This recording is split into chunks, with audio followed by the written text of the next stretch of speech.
Raika ambin'ny folo febroary 5/7/2020, raika ambin'ny folo febroary 5/2020. Tsy mety maty ao am-pony Malagasy ilay mahery fo nitondra avo ny ampom-pirenena izay noheverina ho famerenana andoharano ny soatoavy natao amin'ny fomba amampanao raiketin-drafitra fokon'olona izay efa narosiny Kolonely Richard Ratsimandrava fonombola minisitra ho amparitaka manerana ny Madagascar.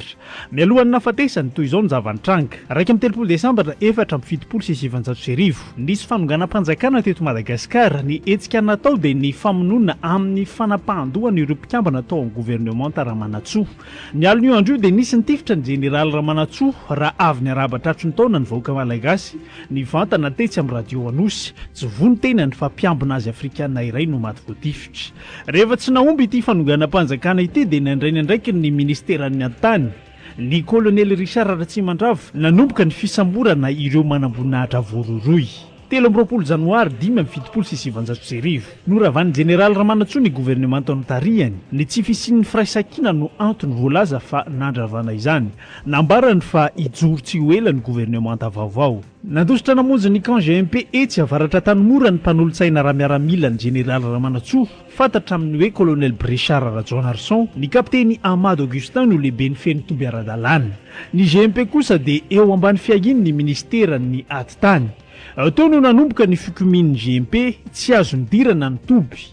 Taorin'io ny famory teny akatso ny londohan'ny KIM komity ombonan'ny mpitolony. Raikitra ary fa ny pastora Fety Michel filohan'ny FIPFA filakevim-pirenena entim-bahoaka momba ny fampandrosoana na ny CNPD solo ny Assemblée nationale no hitarika ny fanelanelanana. Nataony fizarana andraikitra ny sasany nanantona ny général Ramanatsoa, ny hafa ny fampiresaka tamin'ny Ratsimandrava, ny sasany nandeha tany Andratsiraka. 5 Febroary atoandro any amin'ny tranon'ny général Ramanatsoa no atao fampionana, tsy raikitra tapoka nefa fifionana io tamin'ny ora farany. 4 Febroary misandratrandro ny vorony manamboninahitra miaramily sy sivily no tarihan'ny général Ramanatsoa. Ny fanarahana fahatolotra ny colonel Richard Ratsimandrava ny fahefana feno hitondra ny tany sy ny fanjakana. Tetsy Ambohijatovo ambony kosa taorian'io dia ny vorony manamboninahitra vitsivitsy azo isaina amin'ny ratsan-tanana, ny sasany ny Ambodaranakandriana no tapahana tamin'io ary fa tsy maintsy fonoina i Ratsimandrava. 5 Febroary no toloran'ny général Ramanatsoa fahefana feno hitondra ny tany sy ny fanjakana ny colonel Richard Ratsimandrava.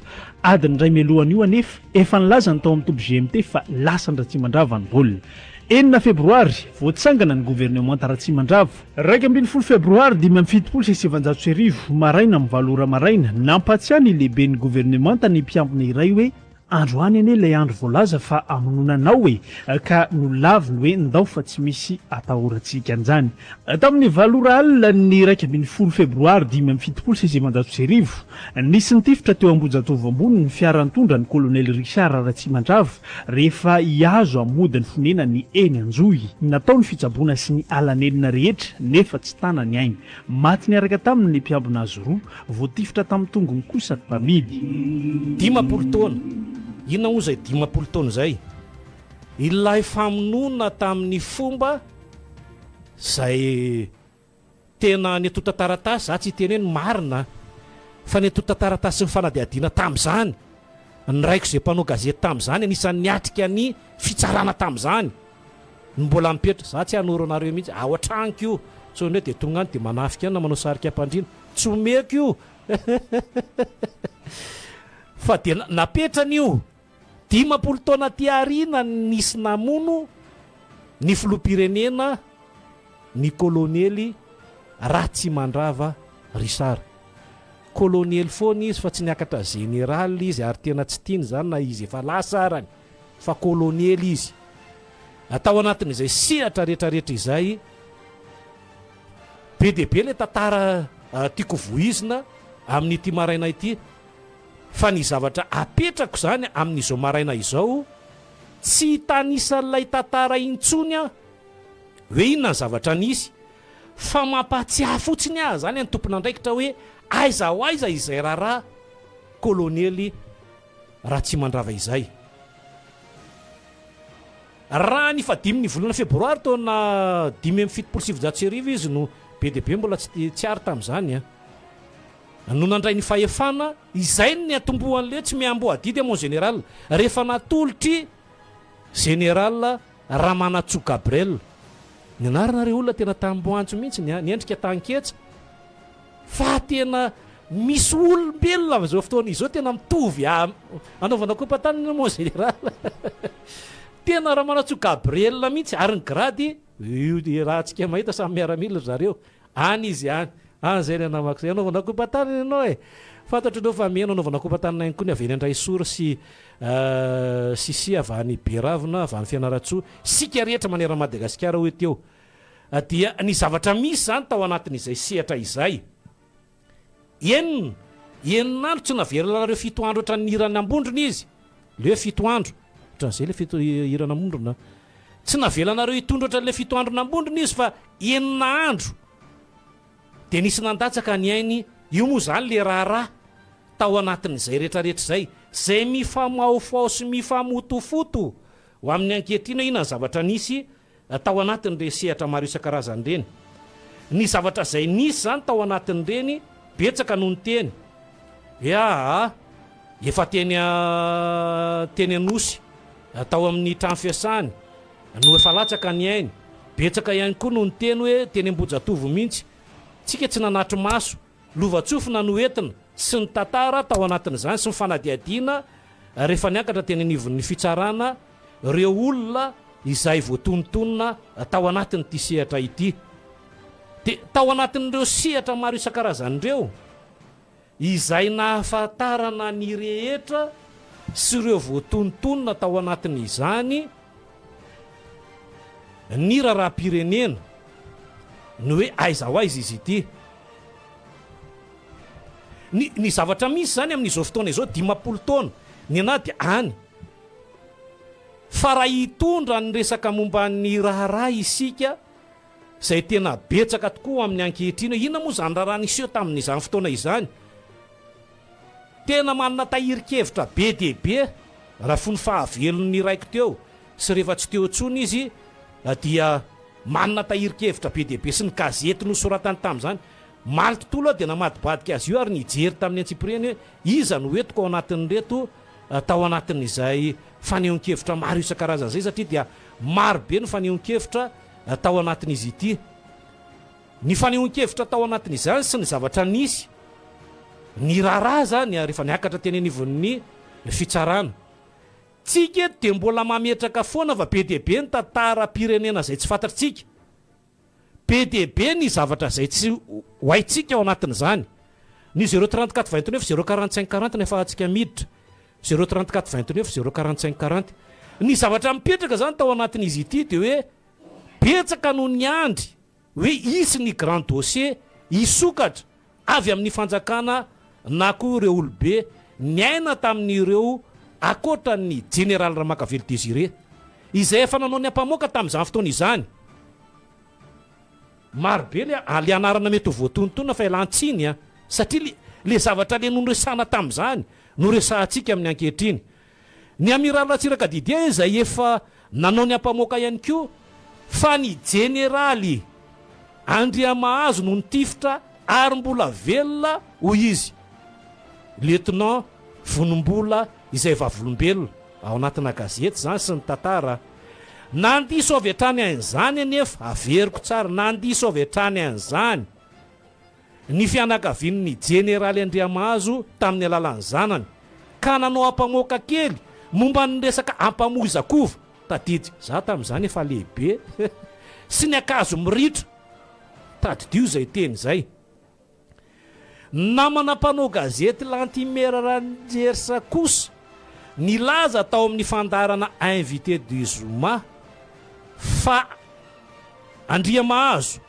no Nitifitra araka ny tezy nataon'ny Ramatoa Françoise Raison tadidiuza misy tantara ny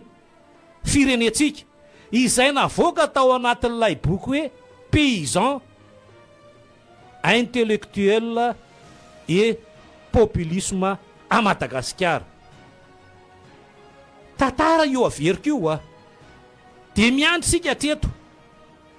fa amin'izao aloha dia asamboaravoarany tantara isika rehetra niezaka ihany koa ny rehetra nanao ny famoahana. Nisy raha teto tamin'ny raika amin'ny 7.7 ndroa amin'ny 7.7 ny 5 amin'ny 7.7 zay namozana ny ain'ny filoham-pirenena tamin'izany rehefa nanamarika ny repoblika faharoa mba hahafahana ny ady hevitra isorana avokoa moa zay efa nanao hevitra tao anatin'izany sehatra rehetrarehetra zany ialantsiny amin'ireo anarana zay voatontonona satria zay tantara-pirenena mbola tsy azo elana aloha hatreto fa dia misy ihany koa ny ampamoaka kely zay andrasantsika ihany koa ny hoe aiza marina moa ny tantara sy ny tahiry rehetra momba ny Madagasikara no lazaina fa saripady sy nafenina toy ny adi-panafahana teto Madagasikara ny formation ny club de 48 ny accord de coopération ny rara raika amin'ny 70 sy ny 5 amin'ny 70 ny rara kelyberano ny rara ampamozakova ny rara akazo miritra ny rara ny kongofo sy ny TTS azosika sara maneritra misy tantara eto amin'ity fireneny ity 50 taona ty oarina latsaka ny ain'ny filoham-pirenena ny tondra ary ny voahany ny teny hoe tsy mioamboadidy mon général. Za zany eto tsy manaiky mihitsy ny saiko maneritretra satria malagasy ohatranany latsaka ny ainy no hoe lasa fahatserovana fotsiny sisa izay fa te ametraka hoe aiza marina moa ny tantaran'ity fireneny ity. Hitantsika ngamba ny tantaran'ny Kadhafi, hitantsika ngamba ny tantaran'ny Yasser Arafat izay efa 4 taona taty aoriana ny mpongatra dia mbola nisy. Hitantsika ny tantaran'ny Pinochet ny etsika iverenantsika izay le sotoavina amin'ny malagasy izay le teneniko foana hoe misy ny fandrosoana tsara fa misy ny fandrosoana tsy ilaina. Za zao dia tia hiteny mihitsy hoe ny obolana nampiasaintsika tamin'izany fotoana zany fony fampanjaka efa tokony mitsahatra zao itsika amin'izao génération zao. Tranery Laurent Guinness rehefa Trandrainarivo Ratolo-Janahary sy izany zao any tokony mamoaka oabolana vaovao indray iaina ny taranaka indray anerinany hoe ay ve zany indray no dia adifitry ny tantara amin'izay satria zao tsika efa tsy mandetra ntsony zany hoe tainombo mivadika dia tsisy maky efa tsy tokony ampiasaina ntsony zany satria le ombo mangery raha tsisy efa lasa nydaloko io na ny tainombo avadika ao eo zay le tena hoe tokony efa mamokatra amin'izao fotoana izao izany oabolana zany. Ny tiako resana ao anatin'ny tantara-pirenena zay efa naveriko teo tokony ho fantatry ny rehetra ny tantara-pirenena eto Madagasikara mba tsy ho tompotrano mihono izy ireo manoloana ny tantara-pirenena sy ny zava-misy marina ary matomy malagasy zay marojaona ratiny. Raha misy ny fandrosoany eto na misy inona na misy inona eto za tsy mba maka ny fitsokan'ny rivotra avany ivelany ary za dia miezaka foana raha maka ny tokantranoko nareo misy mpiara-miasa anankiray zay efa tena vahiny tany tato mahita mihitsy fa ny zavatra ao dia vita malagasy satria za manandratra lema malagasy izay le teneniko hoe raha marojaona manokana ary gaga mihitsy mivady amanjanako hoe fa maninona tsy makalaza n'izany andro mpifankaty zany satria kolotsaina avany ivelany no entina teto zay makalaza fa za tsy makalaza e dia za koa tsy makalaza ny oely satria tsy voasoratra ao anatin'ny baiboly hoe fa 5 ny volana desambra any na terana zany tsisy an'izany aho mamaky an'izany ny zavatra tiako averina ny tantara dia zao raha olona tena merina ny tantara tsika dia katsao ny tantaran-drabe no misy ravolamba andro mpifankaty zay dia ataondrano tsy fiasana fa atao tokana ho an'ny mpifankaty zany ny atsika eto Madagasikara fa tsy olona ny evelany ihany no akalazaina manerina zao tontolo zao. Maninona ny fetim-pirenena sinoa rehefa tonga ny farany taonan'ny zao tontolo zao dia miarabatra tontolo maninona ny sinoa makalaza eny ny fasivony volana febroary maninona izy satria zay le kolotsaina dia tazominy tsy makalaza an'izany 31 desambra sy ny voalohany volana janoary zany izay le mamerikasinytsika raha te hiverina amin'ny tantara impirimpiry moa Andrema Ramatoa Rakotondrazafy Fiandria Tongarivo Lalatina Arety zay foana moa ny anaranao efa mipetraka ao no miteny tamin'izany ianao ministry ny serasera hoe katsao zay inona navalinao zao nge marojaona efa petrakitsika zay ny famerenakasina zao anao any anatin'ny atenimerandoolona le famerenakasina zany apetrao le mahatsika asika aloha mba hanajanony olona atsika fa tsy le malagasy ane dia mahay manaja vahiny fa tsy mahay fanaja sany ny zavatra misy ary za dia anisan'le mandoda tabatra mihitsy mataitra ny Andrianarivo afatra mialatsiny ny zavatra iainantsika zany amin'ny ankehitriny ao anatin'ny tantaram-pirenena dia tokony apetraka hoe inona ny zavatra nisy teto tamin'izany fotoana izany, hoe tapitra tao anatin'le mandaha ve le filoham-pirenena Ratsimandrava Risara sa inona le tantara.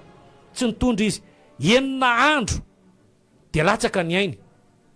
tsy ahilikitsika any amin'ny hery zumbo sy ny tariny sy ny zao sy ny zao teny Ambohijatovo, fa le tantara zany tokony misokatra ny raharaha dia ny grand dossier tokony ho fantatra hoe zay mbola eo dia omeo azy, satria filoham-pirenena teto Madagasikara latsaka ny ainy tamin'izany fotoana izany.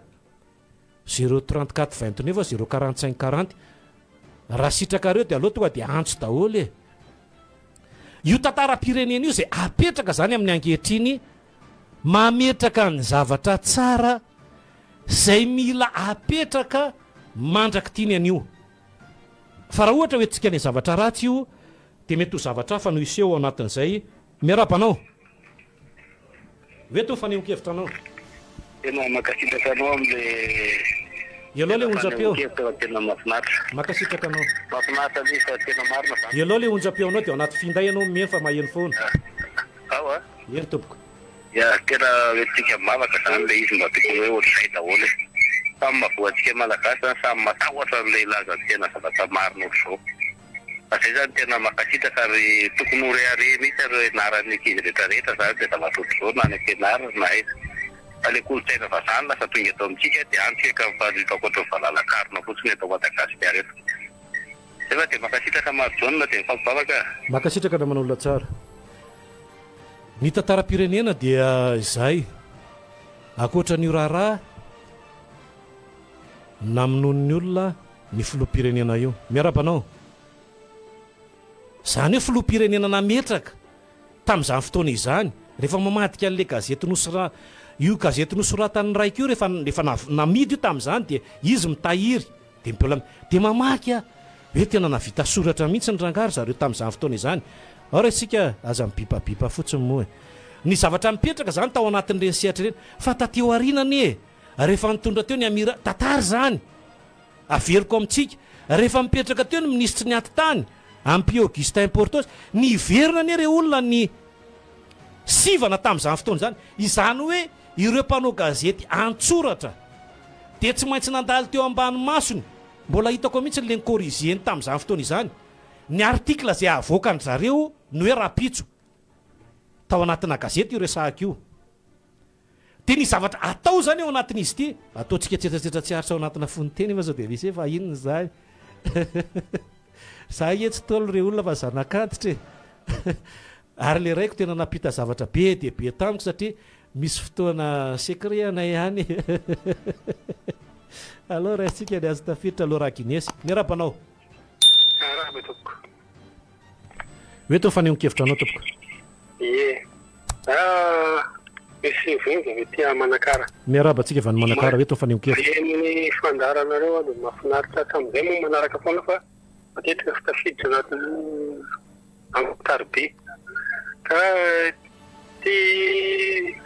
fanehonkevitra sy tantara resanao ty fandarana androany tena nanaitra mba naheno regny tantara. Tegna tamin'izany mbola tanora tanora tamin'izany 1975 zany mbola classe de septième naaraka tsara ny tantara. Mba anisan'ny ady mipetraka izay napetraka ny tonjana tany ny sehoan'ny zarazarao anjakana ka sy mipetraka le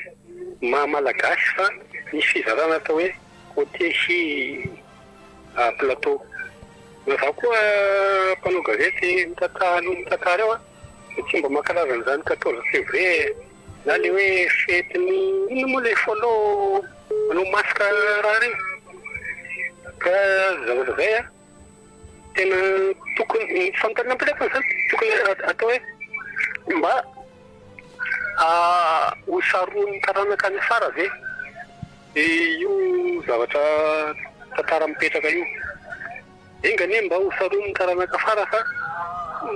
efa misy pozipozy regny tantara mipetraka regny. Ka zavatra zay mba anay anany tokony ndraiky tamin'ny fanabeazana mba hiditra bebe kokoa anatin'ny fandaram-pianarana regny tantara isan-karazany regny zay mahamalagasy tsika faharoa manakazay ny fomba mahamalagasy dia tokony ampidiry anatin'ny fandaharam-pianarana any koa satria efa mihevery tsikelikely ny mahamalagasy asika saatoko makasitraka anao raisika ne ny antso tafiditra manaraka satria tsika tsy avelantsika hipetrapetraka fotsiny ny tantaran'ny firenena satria zava-dehibe zany tantaran'ny firenena izany eto Madagascar raha nijery saika hoetiko moa le gazety nenray koa rehefa mamoaka gazety izy androany dia le mivarotra any zany dia mividy anankiray izy dia mamoaka dia iny rehetrarehetrarehetra iny système parlementaire Laura Guinness le mivoaka nandritra ny volana akamba anatry ny boky be tahaka izay no etiko mihitsiny ndraso fa mbola sioantsika anaty télé zay dia akamba anatra ny boky be zay dia vita mihitsy anatra ny boky be zay tena nezaka raha le raiko raha sika ny antso tafiditra miarabanao ny 034 95 877 77 efa tafiditra teo anao dia tononoko mihitsy ny anao amin'izay tsy mibipa intsony rehefa tafiditra tsika dia aloha tonga menavana le olona hafa tsinona satria le olona hafa ihany mbola be dia be ny tantaram-pirenena fa tsy io fa io zany ny tena nisongadina amin'ity daty ity amin'ity andro ny anio ity fa 50 taona katsoko zany hoe fa 1 volana febroary taona 577 sy ny 1 febroary taona 520 iza tsy miombokevitra mihitsy hoe ho mariky ny fahatserovana fotsiny tena mialatsiny amin'le fianakaviana sy nareo zandary satria zandary io fa ny Nally hoe aiza ho aiza le raha mahakasika azy ity le ataontsika hoe grand dossier mahakasika an'izany olona zany filoham-pirenena ane zany eritrereto hoe rehefa misy avan'ny olona zay ao anatin'ny fitondram-panjakana angana be ny fanadiadiana dia angana be dia tratra le olona dia angana be le olona dia any an'le fonja vaovao e fa maninony zany raha zany hitantsika agnamany no hoe ny zavatra teto ara zavatra to everitsika fa tena faran'izay kely tsy bitika ohatra le nakasaro ny valizin'ny Rajoelina Andry nirina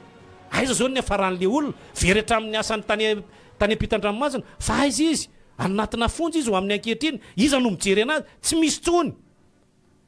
ianao atadio mazava tsara fa raha nalaza tao anatin'ny 50 taona mialatsina ataoko hoe 70 taona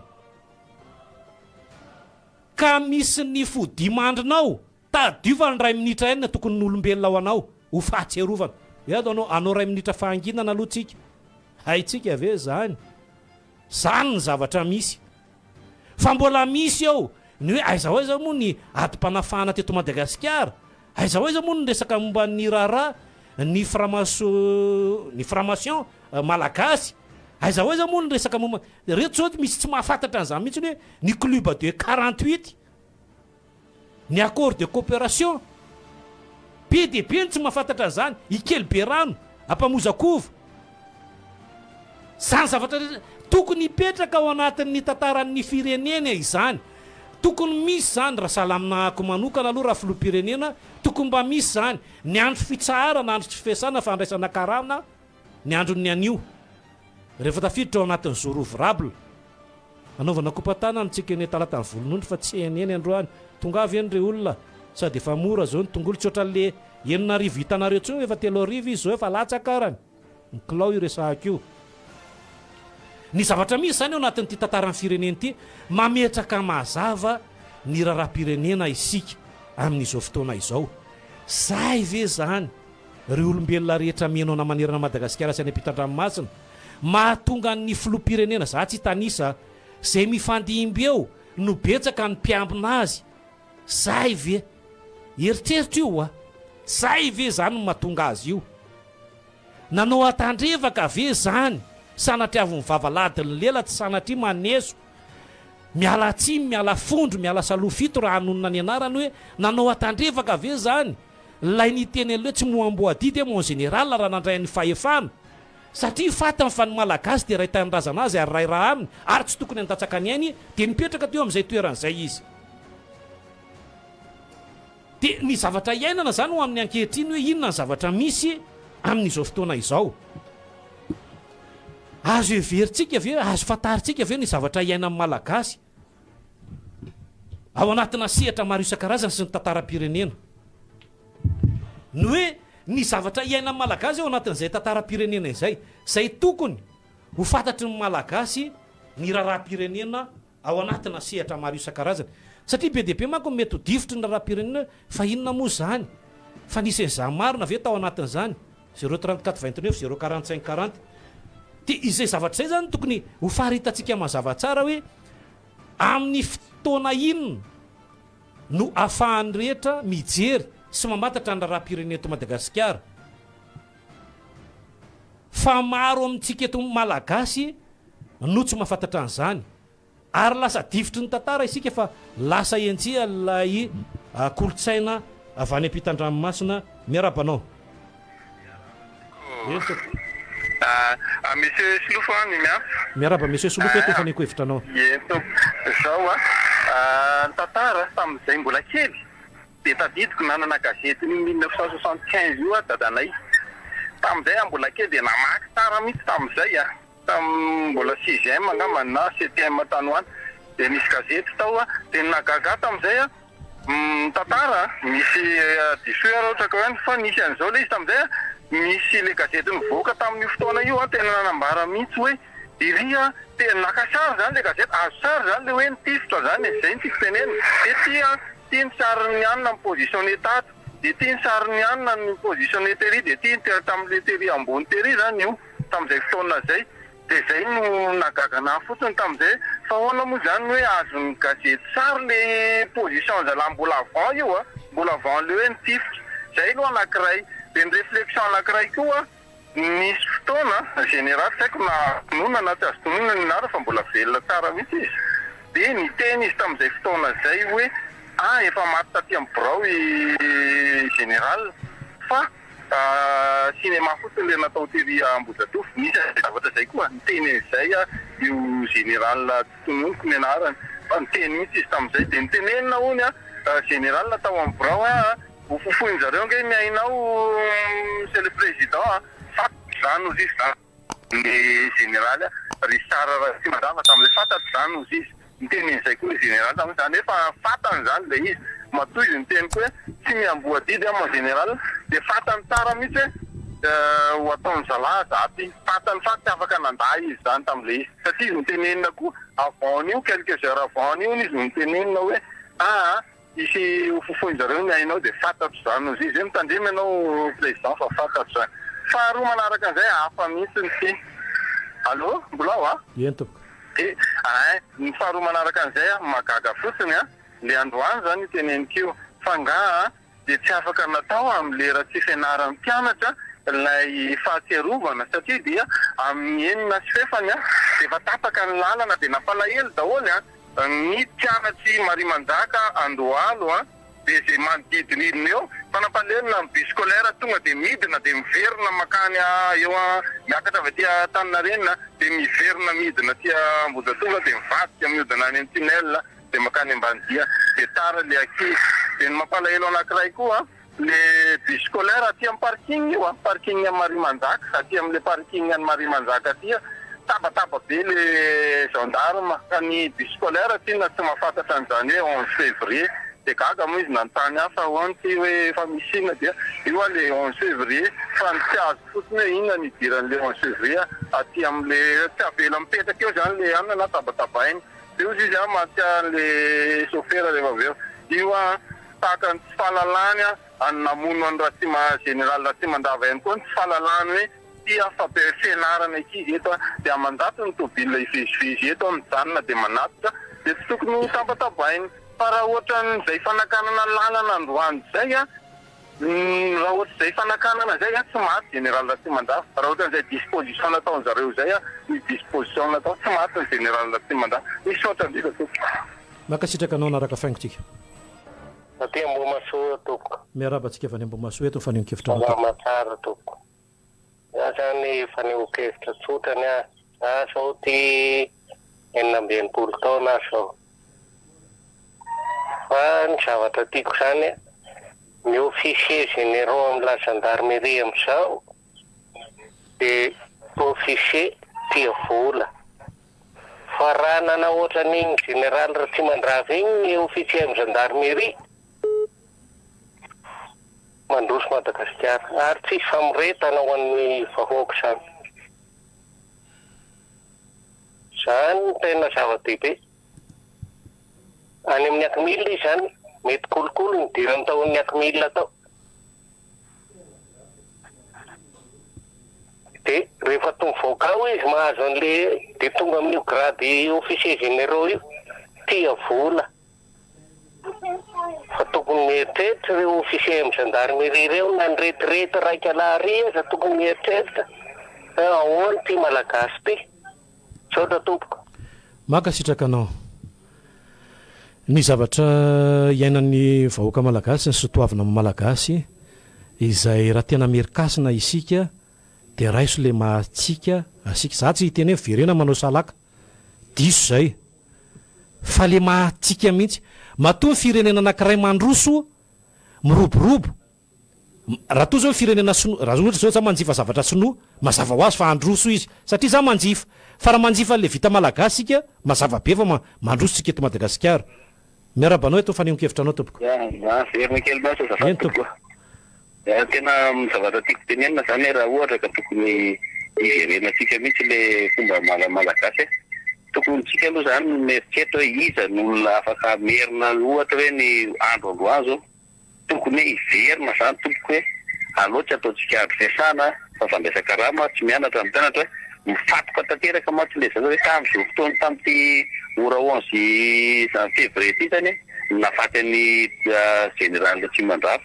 Kanefa aiza ny atongavantsika amin'izany iza le olona tokony natanteraka an'io. Ateo ohatra hoe lasa mialatsiny tompoko manazava kely an'ity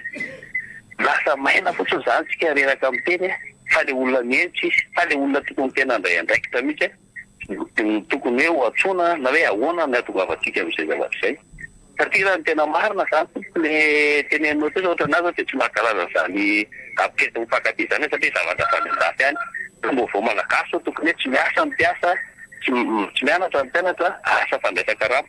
Sa hoe le mpitondra amin'izao mihitsy zay nefa tsy moraraha le mamalagasy sa izay mitondra rehetrarehetra teo dia mieritreritra ny tena mpahozavatra ka le tombotsoa avy any ivelany foana no enao tompoko. Io zany mahalasa sainako mihitsy mieritreritra an'izy eto hoe ahoana marina zany tokony ataontsika malagasy. Ny olona zandrayntsika fa ny antsika tsy rarahitsika mihitsy. Dia ohatran'ilay raha misy teny teny lasa nisy amboteazy dia tokony fantatry ny mpianatra tokony hoe tsy mianatra ny mpianatra mandray karama ny olona. Tena dia makasitraka tompoko dia mirary foantsika mba ho ela velona tsika menakavy. Makasitraka anao anatin'ny fanehonkevitra.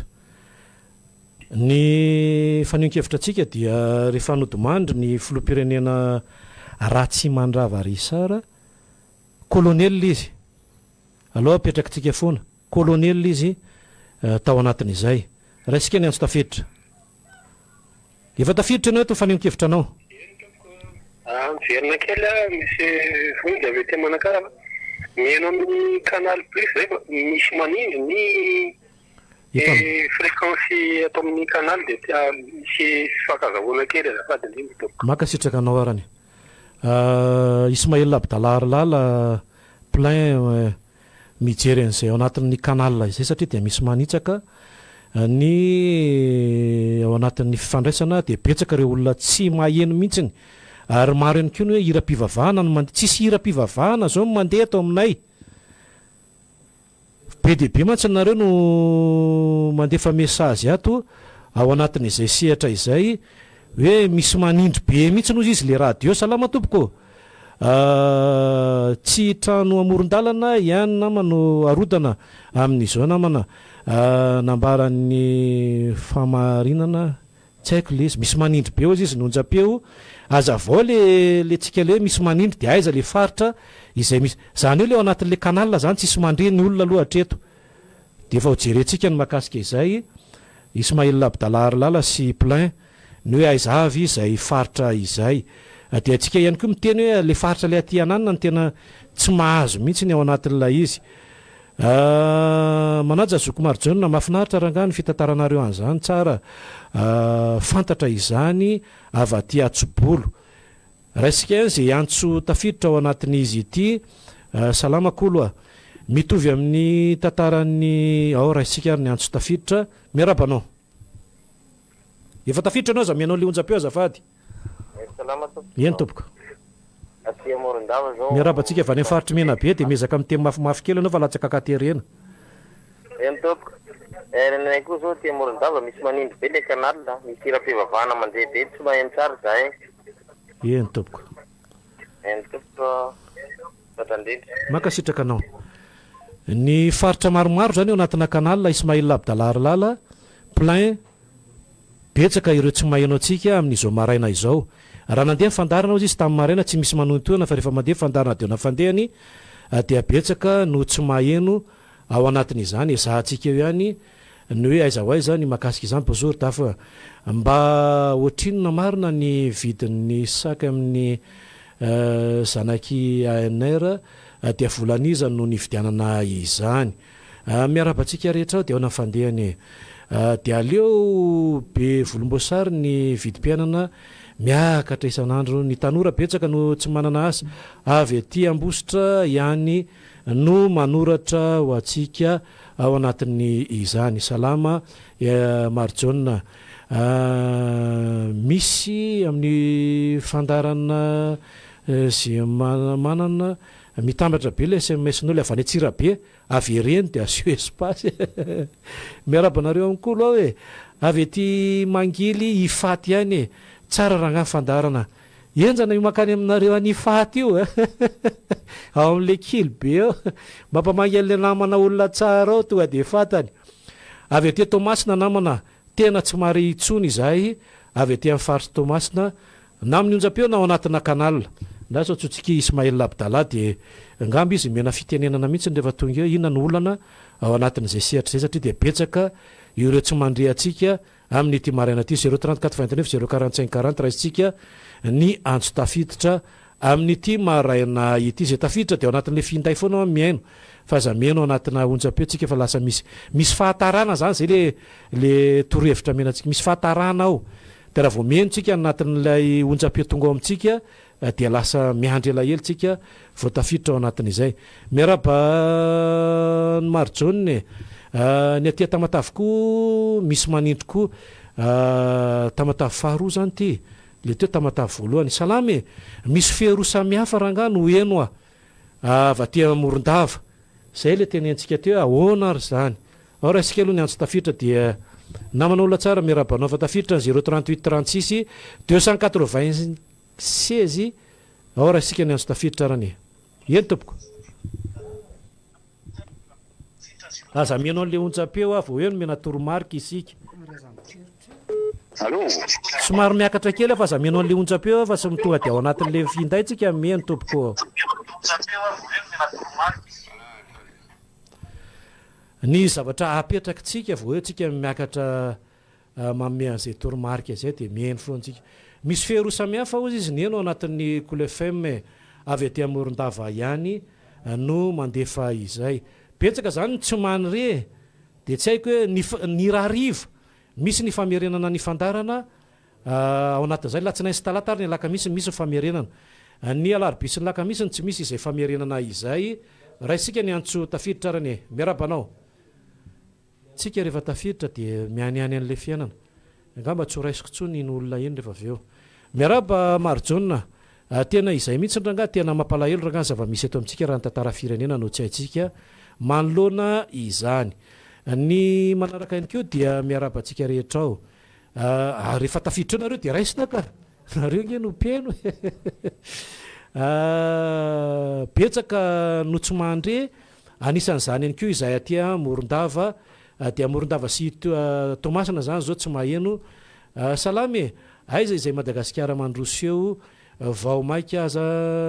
miapotika ny firenetsika miazo vahana ny kolokolo ny vidim-piainana mijaly loatra ny vahoaka malagasy zay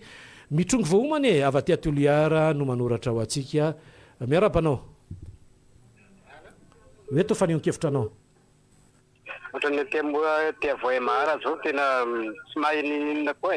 zany tena marina makasitraka hatrany Vohemara zany hatrany faritry Menabe any Tomasina tsy mandray antsika ihany koa amin'izao fotoana izao fa mikarakara anazy eo moa zany Ismail Abdala Arlala ao anatin'izay sehatra izay be dia be zany tsy mandray antsika zany raha ohatra ka tonga eo Ismail Abdala Arlala dia omentsika satria izy tompon'andraikitra voalohany amin'ny fampitana ao anatin'ny tambajotra tserasera ao anaty kanal ihany koa dia ahoana fandehany Cédric avy ety Ambohipo ihany amin'izao fotoana izao namana honorable dia tena be dia be ny tanora izay tsy mahafantatra ny tantara ny Madagascar vokatry ny tsy fahampian'ny fanabeazana dia efa mitondra le fanabeazana eto dia mba eno ihany le olona salamadafy avy aty Toliara ihany manoratra tena grave ny vidim-piainana eto amintsika tsisy zavatra tsy vidiana tsony zao fa kila raha iaby vidiana miarabana manolona tsara efa taviditra ianao raisitsika avy hatrany eny tompoko salama tompoko eto fa nion-kevitra anao efa tafiditra ianao eny afa tompoko mahakasika an'le fiainam-pirenena zany no tiana asiana resaka kely efa tsy teny mihitsy moa ny tena fa matsiaro manana didy zany manoloana an'le tanindrazana ary maheno anareo miresaka ny tantara eto dia tiany hevitra fa tsy tia fitondrany ity mihitsy angamba no ahafahantsika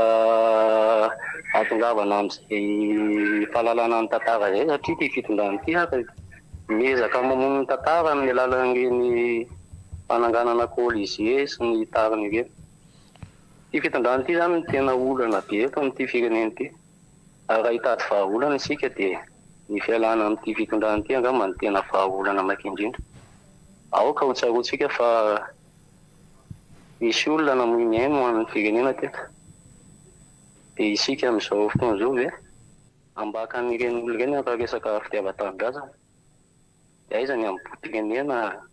firenena tahaka izao ireny no avelantsika ho an'ny taranaka. Dia izay angamba no zavatra kely tiana ho tenenina mankasitraka anao ny Antananarivon'ny anginy mba anetana kely ny ampotsika malagasy saotra tompoko mankasitraka anao ny tantaram-pirenena izay averintsika mazava tsara ny raharaha izay nisy tamin'izany 50 taona katroka amin'ity androny anio ity tsy avelantsika ho verivery foana izay tantaram-pirenena izay fa tokony hisokatra kosa ny raharaha ny hoe aiza ho aiza marina moa ny toy an'izy ity sy fanadihadiana maro isan-karazany mahakasika an'ireny tantaram-pirenena ireny. Tsaraba izao mba eno ny kabarin'ny roi Léopold roa taona 12 janoary 1927 dia mametraka fanontaniana amin'ny tenany hoe raha boudiste ve no mampiditra teto dia mbola nino aninga jesosy anao isika dia tokony entanana mba andalina ny ara-panahy dia mba misokatra ny fahalalana dia tsy voababo toy izao makasitraka anao ny miaraba Marjona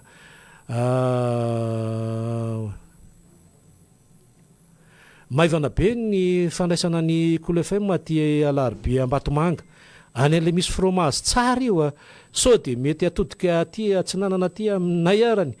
ny antena eny Ambomtsimbona ranga raha mety aty amin'ny rarisoa any dafy aty mirarosoa anao ihany koa efa manamboatra anazy eo Ismail Abdala Arlala sy plein dia mba anatery fromage Marjona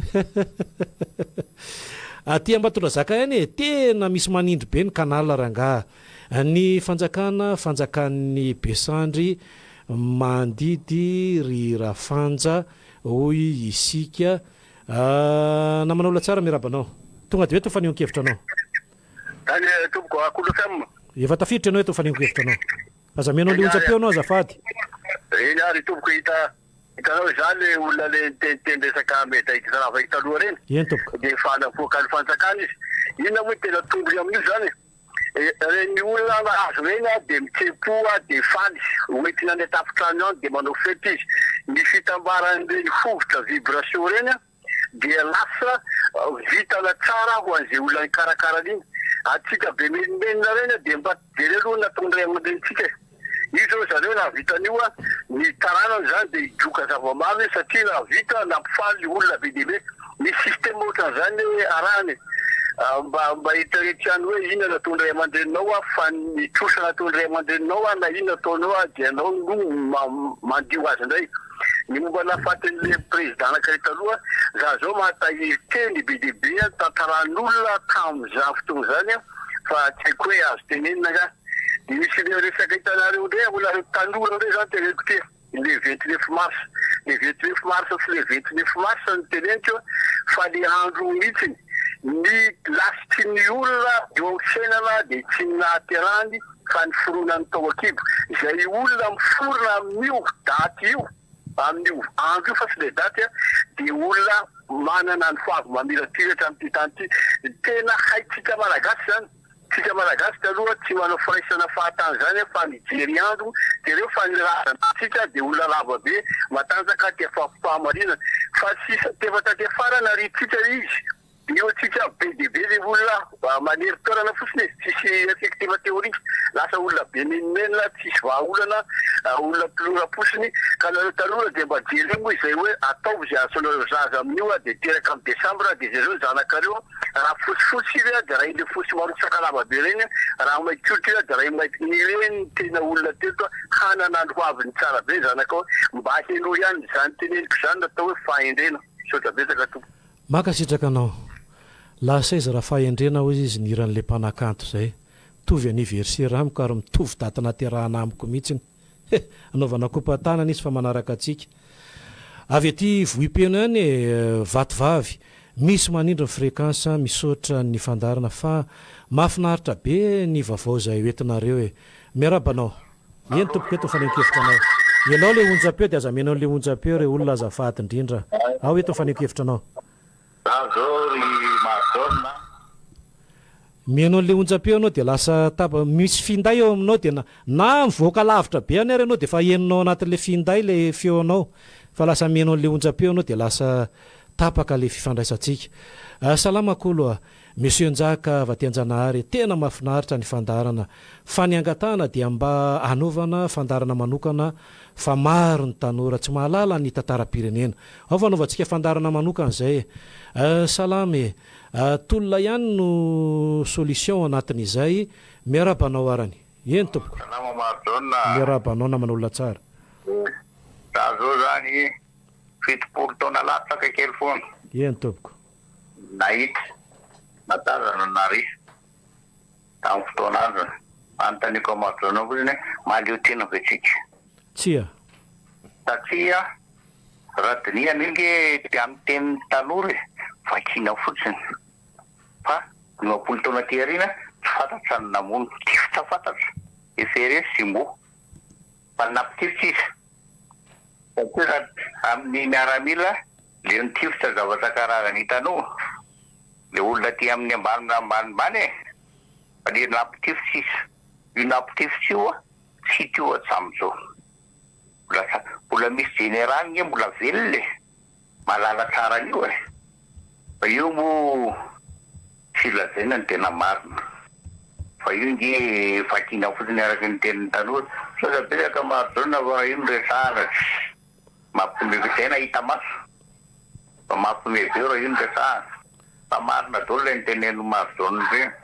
fa zay mbola velony ary efa fitopolo fataro so fa olombe zay tamin'izany matsiaro saina tsasy tsy marodrona fa mampanaelo raha io nyresahana ela be mahakasitraka anao zokilasy zavatra sy faneho-kevitra noentinao izay raha ny le tantara izay noentin'ny raiko izay efa noentiko teo dia omeko sombiny ihany ianareo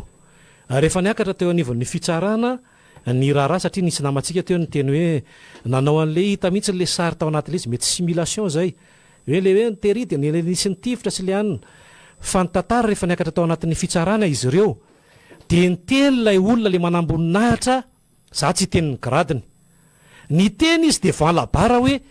ato anatin'ity hevitrany ity ny namono ny filo Ratsimandrava risara sady ny tomany izy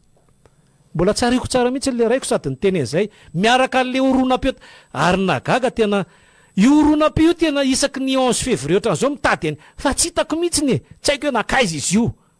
efa nisy fotoana zany tany amin'ireny onjam-peo sy ny fahitalavitra ny asako ireny nalefa izy io fa rehefa namoan'le tantara dia lasa ohatrany difitry ny tantara dia ohatrany tsy hita intsony anakaiza na le tao anatina tokantrano raha tsy haiko hoe iza niditra tao dia ve tsy manana intsony aho zany le rakobe hoe ny teny mihitsy le olona zao mihitsy le teneniny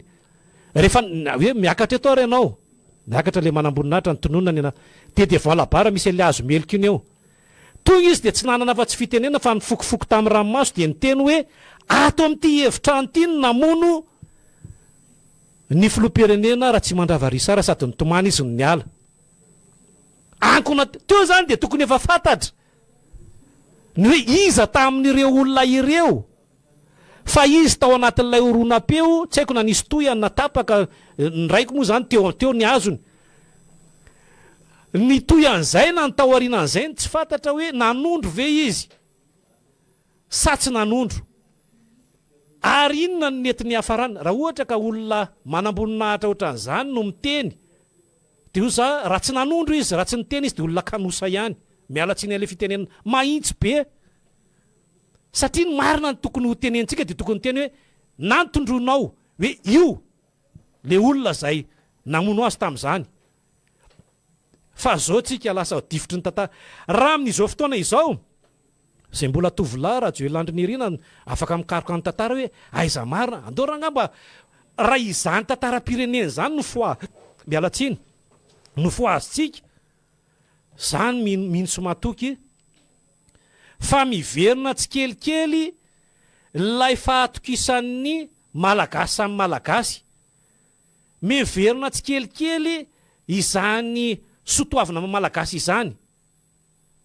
ary azo ny olombelona ny mamalagasy atsika raha isika ny anso tafiditra efa tafiditra indray zao anao dia lasa iza indray fa izay le hoe difitra be dia be ny olona manontany hoe fa iza misy izay tantara zay misy boky ihany hoe paysan intellectuel et populisme à Madagascar za manana any fa tsy omeko anareo satria tena sarotra be ny nahitana misy tantaram-pirenena ao misy tantara Madagascar ray manontolo ao raha isika ny anso tafiditra miarabanao le onjam-peo anao le onjam-peo mahatonga an'ireny dia tapaka le izy lasa mandeha foana ao le hiran'le korotam-bolona hoe rehefa ny fitiavanao dia tsisy fantatry ny olona hoe aizary izany zay mahatonga an'le olona ny teny teo avy any vohipeno le avy any faritry morombe any faritry menabe iny sy ny avy any tomasina miteny hoe tsisy eny mihitsy satria itsika tsy mahay mifanaja ao anatin'ilay izy miarabanao salama sikoy ramazona miarabanao miarabanao ina moa makasika le raha Kolonely Ratsimandrava tiako sindina ira gaty tsy fantatry zany olona namona ny fa olona mamonena amin'ny arabe ary misy mafantatra ka ataon'ny fazakana fikaroana na ray volana ray taona tsy maintsy mipoty foana ny marina fa izany hoe ny ranona anao le afera dia tsisy nasamy telo fa voasindy atsana amin'ny carte corsignane angambany tsy nafantarana le izy fa tamin'izany fotoana zany tsy maintsy misy olona atao borao tena amin'ny lalana zenaleny tsy maintsy misy namana amin'ny fomba ahoana ny tsy afantarana an'izay dia izay moa eo ihany fa le resaka ferako ny makasika fa le resaka ara-kolotaina koa ny tikitinena amin'ilay fomba mampanao malagasy asika zany tena tokony tena marina tokony mila tsaraina ny makolotaina malagasy satria isika lasa vera mpidiry ny vazaha daholo sa hoe fetin'izao hoe fetin'izao hoe tsy tantaratra satria fa miraina ny vazaha ny tantaratra zany tena marina zany tena anaran'ny firenena tsy maintsy miverina amin'ny makolotaina malagasy arahana daholo ny tantaran-drazana rehetrarehetra tantarany androany firenena hoe izao no fomba rehetrarehetra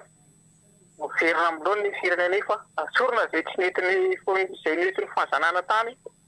tsorina miala lavitra daholo fa aoka zay naoriny razambe sy ny mamalagasy teto amin'ity tany ity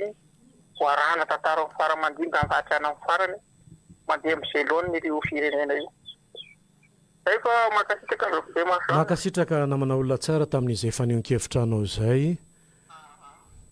raha isika indray ny antso tafiditra manaraka satria dia betsaka ianareo ao iza zao nefa tafiditra ao ny teniny izay nivoaka tamin'ireo tantaram-pirenena izay tsy nafantatra ny hoe tsy moamboadidy mon général dia ny Kolonely Ratsimandrava risara no nitondra an'izay ao raha isika ny antso tafiditra momba ny Kolonely zany misy zavatra azo direna mihitsy ny nanana olana izy tamin'ireo atandro reo tamin'ny Rajoelina avy any Timoany nisy soletina io teneniko le anarany tamin'izany fotoana zany fantatry ny olona zany soletina zany fantatry ny olona zany olona commissaire Lasa niasa tamin'ny Ambozatovo io reny teny zavatra daholo za sy teny hoe iza reto le olona tobila nandeha ny avaradrano avy eo ministeran'ny atany iza nampikorofaka ny président tamin'izany fotoana zany hoe isy amono amin'io misy généraly tao zavatra be dia loatra zany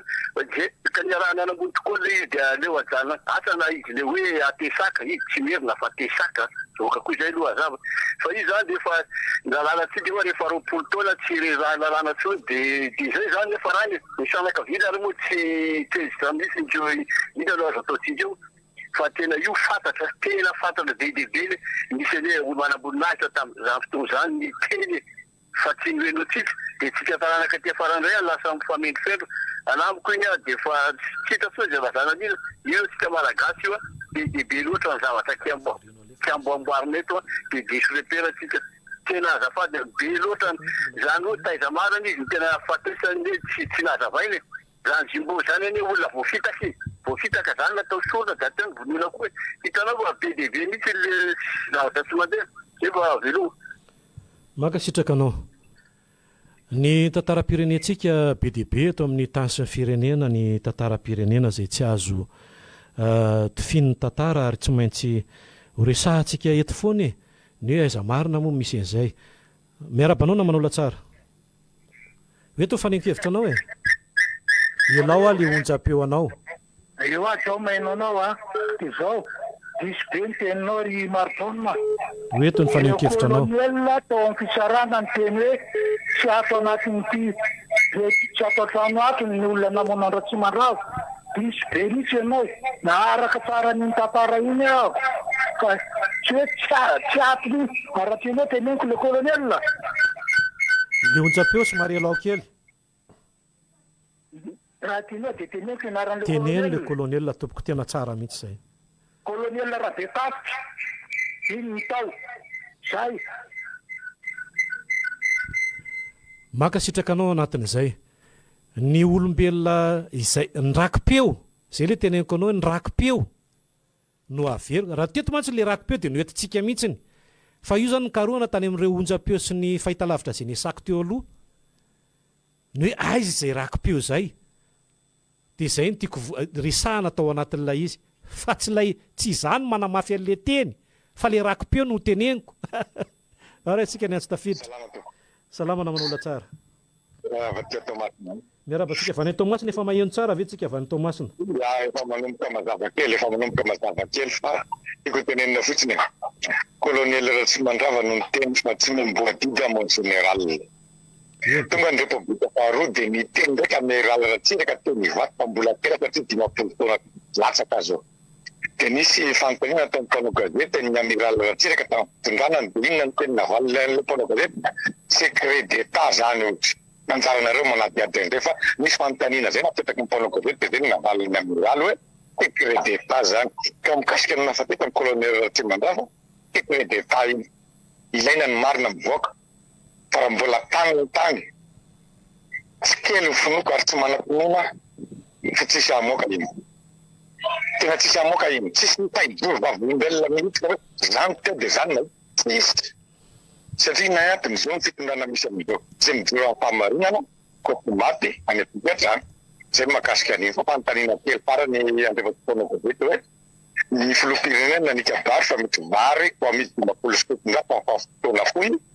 roa volana zao no nidirany taona 20 sy 20 dia tamatafy tsy mbola mahita an'izany ao makasitaka misaotra anao raha isika ny antso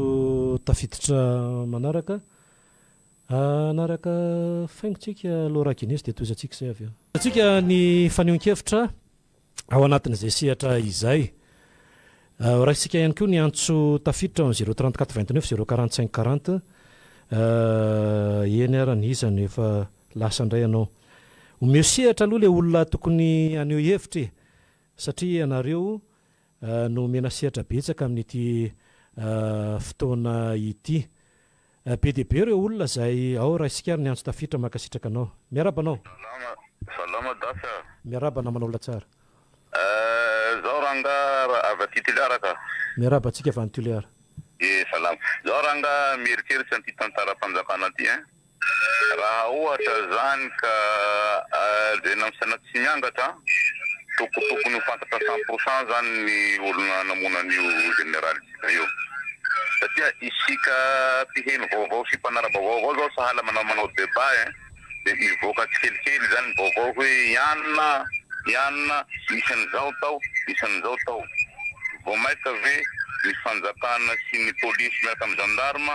mireserche an'io hita io. Raha ohatra zany misy sosokevitra manao sahala am'izao hoe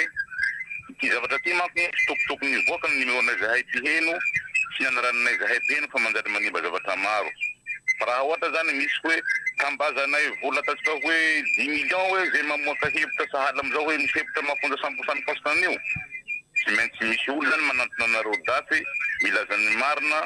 sy misy porofo mivaingana tokoa hoe tambazana vola zany zay hoe mamoaka vaovao maripolitra mikasiky nahafatan'ny salamao zany mivoaka rangahy tena marina amin'io hoe ary tsy maintsy hita ary tsy maintsy tena tatany tena marina. Mankasitraka reto. Mankasitraka anao amin'izay fampitan-kevitra izay sy ny hevitra nentina ihany koa. Miaraba Marjona, ny zavatra nolazainao tao anatin'ny fitsarana no marina fa mety fandingana ny anareo sy ilay olona teo. Fa raha ny fahalalako anazy aloha dia ilay tao anatin'ny fitsarana nolazainao teo no marina. Tsy hadivantsika hevitra iny e. Aloha raha isika niantso manaraka. Ianao ilay onjam-peo. Allo. Miarabanao. Miarabanao olona tsara. Miarabana manao olona tsara hoe tao fanenkevitra anao. Zany io zao momba ny kolonely Ratsimandrava. Za tokoko dia 5 taona zao ary naharaka tsara mihitsy narahako hatramin'ny Nitifitra. Fa marina mihitsy ny tenin'ilay rangahy anankiray teo manao hoe raha nisanga teo amin'ny bara ry kolonely Rabetasika somary mamamo izy tamin'izay. Ary rehefa niteny izy dia izao niteniny tsy eto ny namono ny Ratsimandrava. Tsy izay ny tena zavatra anankiray nampalahelo tamin'izy fa izao ny ratsiraka président no nitafakatra dia izao ny teniny fitaran'ny tany ihany fa mbola ho avy ny fitaran'ny lanitra. Izay ny teny secret d'état tsatina teo ny tribonaly momba niny afera Ratsimandrava. Ary tamin'izany fotoan'izany dia tena teneniko anareo fa tsy nahafaly ny gendarme mihitsy zany zavatra anyseho zany. Ary tena olona zay ty fa tamin'izany fotoan'izany misy gendarme anankiray enganyeka information jisy ny ananako fa teo nenitsy any nitady endratsiraka hatramin'ny maty 49 mihitsy. Mitondra basika maty 49 izy nitady endratsiraka. Zay ny zavatra anankiray azoko anampiana momba ny kolonely Ratsimandrava fa dia nampitomany Malagasy ray manontolo ny fahafatesany tompo. Ary engany zany olona zany dia hiatra amin'ny faratarana mihitsy ny famonoana zany olona tsara zany. Ary anisan'izany no teneny teto mialatsiny fa misy général anankiray azoko tonony manaraka. Dia ny général kolonely maty fa tsy général resara. Zay anankiray tao tafiditra tao anatin'ny GMP tao niditra tao. Tsy fantatra ny fandehan'izany fa dia ampitaity fotsiny ny fantatra. Saotra toko. Mankasitraka anao amin'izay fampitam-baovao sy ny tsokevitra tsara ho fantatra izay. Raha isika ny antso tafiditra manaraka satria dia betsaka ianareo ato no miditra ao anatin'izay nefa maro be ihany koa ireo teny maro sosona. Raha sitrakareo dia aloha tonga dia hidirantsika mivantana satria raha sady hiditra mivantana no maky teny maro sosona tsy ho vita eto ty androny anio ty zay ao anatin'ny efa 10 taona katroka tamin'ity androny anio ty no nisy nandatsaka ny ain'ny filoham-pirenena ny kolonely Ratsimandrava ry sara tamin'izany fotoana izany. Mbola hoentintsika amin'ny fotoana manaraka ny raharaha rehetra ny resaka momba ny adi-panafahana teto Madagascar, ny resaka formation kely be rano, ampamozakova, akazo miriotra. Zany zao tsy fantatry ny rehetra zany tantara zany hoe raha isika aloha ny andro tafiditra na manao ola tsara miarabanao. rehefa tafiditra hoa dia aza izy isorona efa miodina ny konteranao io betsaka na raha-pirenena tsara ho fantatra eto ary raha tena satsika mamoaka an'ilay raha-pirenena izay tokony ho fantatry ny taranaka makasitraka ny olo-mpanjakana marobe sy ny olona any anatin'ny lapam-panjakana any makasitraka zaraga za marojona za dokadokafana fa ianareo zao le eo amin'le toerana satria nareo mihaino zay mihitsy le izy mihaino ianareo dia le tantara-pirenena avoay marina arany satria nareo zao ny eo amin'le toerana hoe aiza ho aiza moa zany ty raharaha ty miainga any zany tsika any an'le voalohany hoe raha nisy ohatran'izao tamin'ny 2 dia nisy ohatran'izao ny fanonganana dia iza no nitarika efa netsika tetony hoe zany tamin'ny fotoana androny hoe nietsiky ny mpianatra teny amin'ny mpianatra ompitsabo no natonga zany dia zao mpitarika tamin'izany noentina teto tamin'ny antsipriany ianareo zao ny eo amin'le fa imarojona za dokadokafana fa le anareo anatina fitondrana avoay marina zay samy mamoaka marina makasika izany sy mametraka izany eto amin'ny tantaran'ny firenena mba ho fantatry ny taranaka zay be dia be eny meno amin'izao fotoana izao hoe ary fa inona marina no niseho tamin'izany fotoana izany efa nisy filoham-pirenena nitondra eninandro enina fa tsy hoe le hoe enina herinandro fa enina dia tao anatin'izay sehatra rehetrarehetra izay ny hoe tsy mba nahavelany hitondra koriny izy ny sehatra tany amin'ny fampandrosoana tiany hoentina satria nanana n'le foto-kevitra izy le hoe fokon'olona tompon'andraikitra tamin'izany fotoana izany fa famerena kasina ny resaka momban'izany no entintsika nisy raharaha tamin'ny raika amin'ny 770 tsy fantatry ny olona anie zany nisy raharaha ny 770 tonga dia nidigan'ny olona taty any 770 sy ny 570 ny raharaha fa nisy raharaha daholo teto amin'ny tany sy ny firenena apetrao zany le tena mamalagasy atsika hoe aiza ho aiza ny raharaha ohatr'izao mba ho fantatry ny rehetra sy olovainy any orinany satria betsaka no tsy mahalala izany sehatra izany miarabanao fa tafiditra ianao lasa indray izy miany any amin'ny fiainana izy zany salama be loatra ny elanelana eo amin'ny karana eo amin'ny kategoria ireo sy ny eo amin'ny amboniny amin'ny miaramila ny BPC mety ho lasa général fa nionkevitra moa zany miaraba nareo marojona avy aty toliara avao mijaly ny madinike miakatra aby ny vary sahirana izahay aty salama efa ty tamatavy any tsara le tantara nefa tsy korotana ve izany amin'ny sivily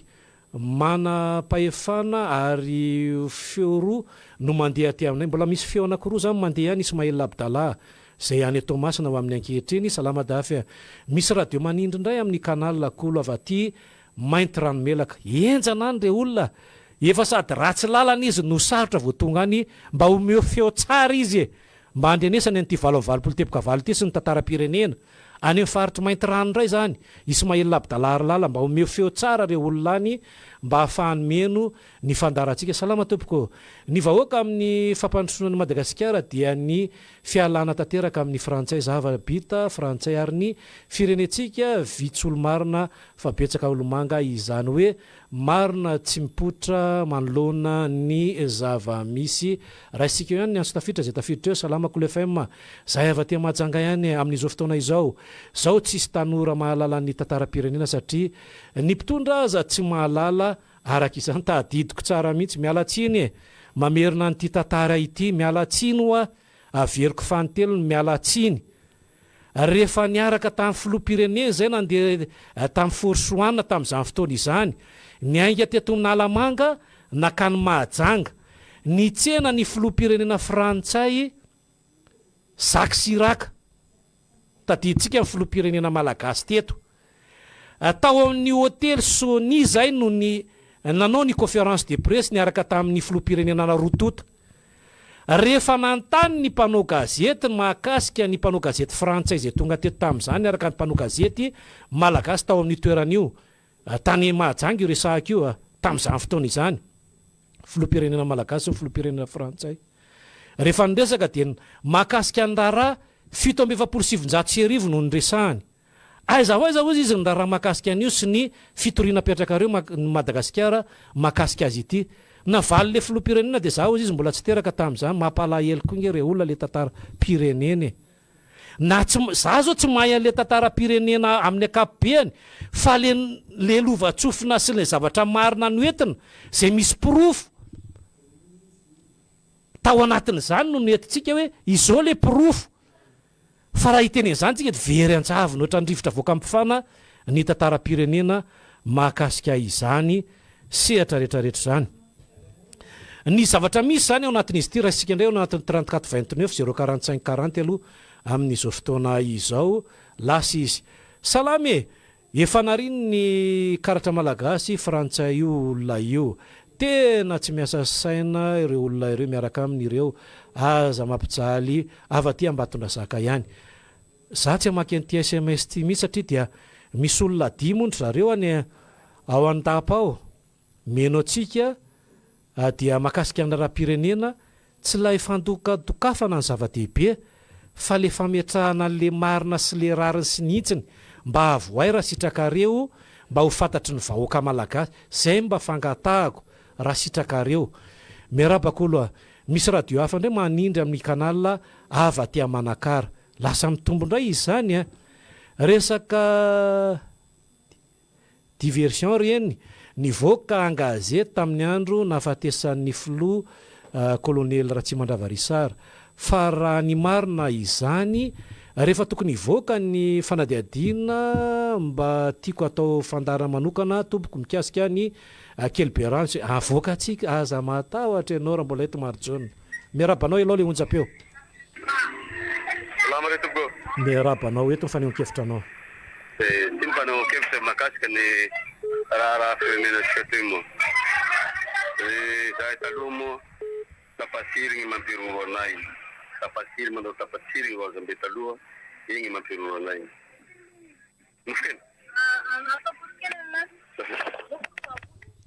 sady miresaka manolona izy no miresaka anatin'le onjam-peo zay miaraba tompoko araky ny hevitra raha amin'izao vanim-potoana izao dia tsy ilaina intsony ny fahalalana tantara taloha satria tsy hanovana inona na inona intsony zany ary ty firenena ity dia efa tsy misy fanafahana intsony araky ny teniny raha tompokolahy filoha teo aloha ny fahantrana no efa manova raha olona ty fandrosoana dia mahafantatra ny tantara-pirenena aloha fa tsy ty fandrosoana zany ianao fa ny olona tsy ty fandrosoana kosany dia manadino ny tantara-pirenena dia inona zany no tantaraitsika amin'ireo taranaka any aoriana any maninona aritsika amin'le misaka hoe tamin'izany no nisy an'ilay kakabesola sy ifara-maleno sikoto be kibo dia izany zavatra rehetrarehetra zany zany nefa tokony ho fantatritsika ao anatin'izy ity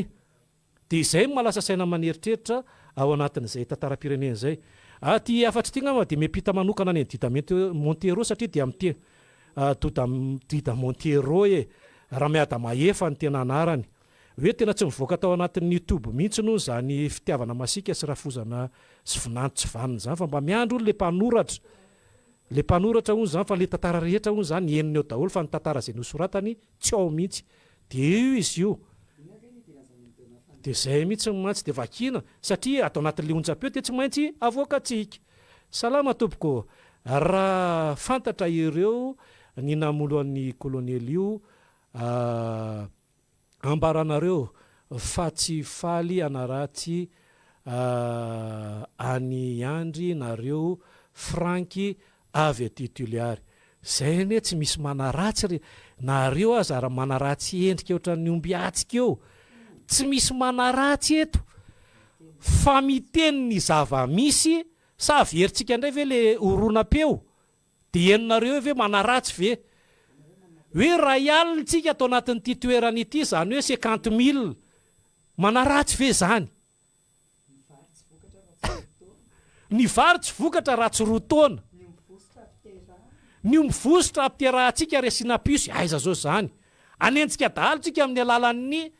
drone misy ve zany tsy manaratsy tsika fa mampatsiahy alilay olona ao namana olona tsara miarabanao. Eka tampako mariaky le any fa zao niriaky le any de gny taloha tapasiry mampiro anay taloha gny roazambenay manao tapasiry la igny avao mampiro anay tandegnan'igny zay la azon'olo any zay fagnajahenany manimba sainio mila Facebook ampiriro azy mila vidéo ampiriro azy mila ino ampiriro azy zafatataky ambegny manimba Politika Malagasy ny raha hita maty mora mangalaka tahaka zany politika fa tsy mieritseritsy hoe roaza matoa lay nanao zao na nahasomy vola filongo tekio na nampirindra azy ro tsy misy an'izay fa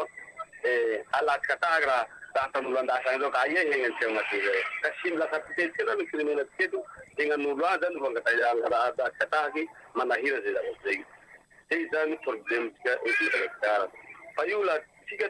tano antegna fa nanolo someny la so nanolo zao yang teria tegna antegna toy antegna tegna vola raty la dalan'olo adala tegna safora lamba zay ny sotor Malagasy na koleka ka io antegna fa nanolo someny nanolo azo ndray la so ndray la paradisa antegna vao mantegna izay avao koa naolo be fa mahareza nareo olay makasitraka anao anatin'izay fanehonkevitra izay ny zavatra misy ao anatin'izy ity dia horaisitsika foana ao anatin'ny hoe ny zavatra napetraka sy ny zavatra mitohy amina tantaram-pirenena dia tsy azo tofiana mihitsy ao anatin'ny sehatra maro isan-karazany satria ny tantaram-pirenena dia mipetraka foana ao anatin'ny hoe mahatantara pirenena azy izay dia ny zavatra iainantsika zany amin'ny ankehitriny ny hoe inona ny zavatra tena nisy tao anatin'izany raisika ny antso tafiditra manaraka arany lasa ndray izy raisika ny antso tafiditra manaraka arany lasa dôly ny 034 29 045 40 ny zavatra misy marojona dia samy manana fanehonkeviny ny olona fa ny zavatra marina dia mipetraka ho tantaram-pirenena hatrany raha isika ny antso tafiditra eny tompoko mikasika ny Kolonely Ratsimandrava raha Kolonely Ratsimandrava tompoko dia anay moa zany taranaka ty afara dia lofatsofina ny sisa heno hoe anisany tena hoe ampandroso ny Madagascar Kolonely Ratsimandrava izy moa nodimandry izy mety hoe fandaharan'Andriamanitra koa zay fasakasaka an'izay nanao ny fofony ainy dia mahita am'izay koa zany tena am'le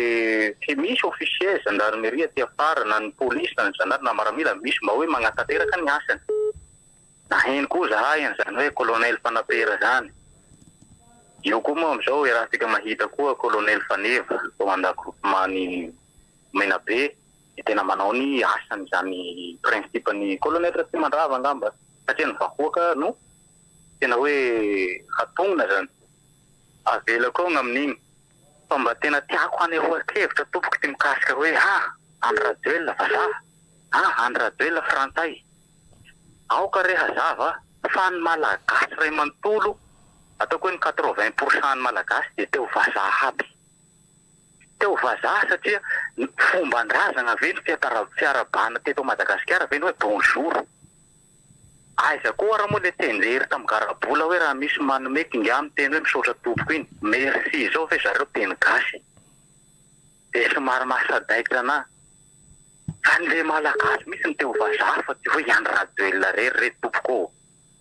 aoka hazava le taratasy ny resahantsika fa tsy le fiteny tompoko le taratasy na le fiteny ka le fiteny eo le namana mpanao gazety le fiteny ohatrany lasa fa arianao le fomba nampianarin-drazambenao hoe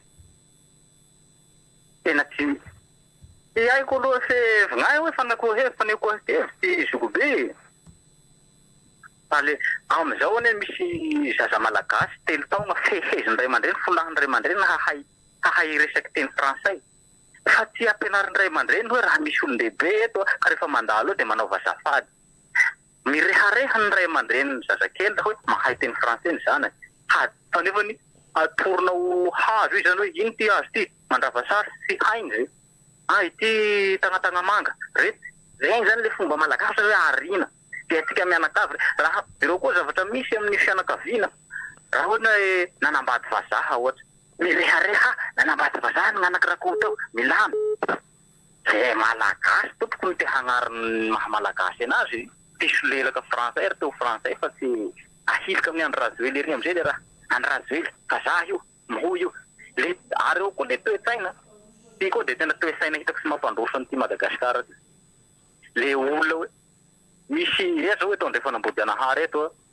misy an'le zaridaina eo tao nosy jusqu'à kadimbahoaka eo mamy le bandy avery amin'ny zaridaina amin'ny bara ry de mipipi eo amin'ny vodikazo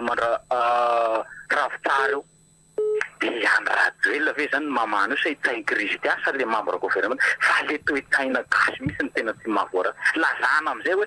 maloto amin'ny renivohitra ty Afrika ty Madagascar ty iza mandoto anazy io iza kasi anao dabapako eto tsisy magnary fako le olo fa ataony ivelany i Andry Rajoelina ve manao an'izay io sa le toe-taina malagasy mihitsy zavatra hitako koa ty tany Toliara tany sa de mba faniasa tany any tena nisy an'izany tapaka ny fifandraisantsika misy an'le hoe ao anaty nation publique be Laura Guinness misy radio